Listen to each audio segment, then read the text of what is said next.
Ich hoffe, dass diese Idee des bedingungslosen Grundeinkommens einen grundlegenden Diskurs anstößt, um diese tiefschneidenden Veränderungen dann auch einzuleiten. Das Interessante ist eigentlich nicht, das Grundeinkommen einzuführen, sondern das Interessante ist, das Grundeinkommen zu denken. Denn wenn ich es einführe, ohne zu denken, geht es nach hinten ab. Es muss also in der Denkbewegung vorweggenommen werden, das Grundeinkommen. Und wenn ich es vorwegnehme, wird es kommen. Was dann kommt, ist nicht das Interessante, sondern die Aktivität, es vorher zu denken und durchzudenken. Das ist interessant. Ja, weil an sich muss man sich erstmal ein Gefühl dafür haben, dass wir die gleichen Werte teilen. Und wir sehen ja schon, dass es auf nationaler Ebene schwierig ist, wenn wir jetzt nur die Integrationspolitik betrachten, dass es da unglaublich schwierig ist, einen gemeinsamen Wert des Menschseins zu finden, weil wir uns immer verhaspeln in den scheinbaren kulturellen Unterschieden. Ja. Und die ganzen Diskussionen, geht das gut und so weiter, die sind nur insofern interessant, als das eine Denkschulung ist. Und je mehr das diskutiert wird und Reibung entsteht, desto mehr destilliert sich eine Umwandlung unserer Gedanken heraus. Und Gedanken erzeugen Wirklichkeiten.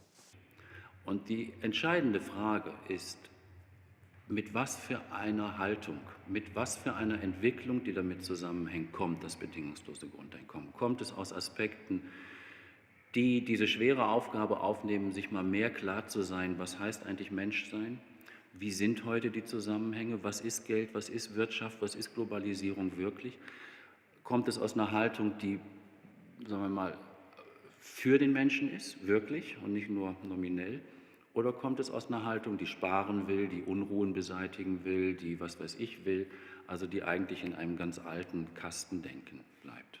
Also ich glaube halt, das Grundeinkommen ist halt, finde ich, als politische Forderung wichtig, um aber eine andere Auseinandersetzung zu führen, die zuvor eigentlich stattfinden muss. Nämlich die Frage eben, wie will man, dass Gesellschaft funktioniert und wie soll gesellschaftliche Integration sein? Was will man fördern? Also will man auch Bereiche fördern, die halt nicht einer Erwerbslogik unterliegen. Und wenn man diese Diskussion führt, dann ist es halt die Frage, ja, wie sichert man die dann auch finanziell ab? Und dann, finde ich, könnte ein Grundeinkommen zentral werden. Ich glaube, dass auf jeden Fall allein die Idee weiterzuspinnen der richtige Weg ist, überhaupt nachzudenken und sich Gedanken zu machen. Und das ist eben der Punkt, dass die Leute feststellen, hier ist was nicht in Ordnung, das funktioniert so nicht.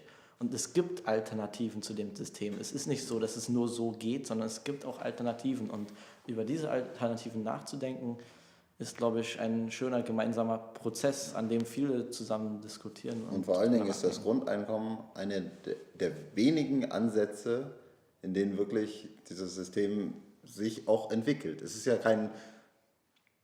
noch eine sehr systemfreundliche Angelegenheit eigentlich. Ich finde auch, also ich finde, das Grundeinkommen ist jetzt gar nicht so weit gesponnen, also das geht noch weiter.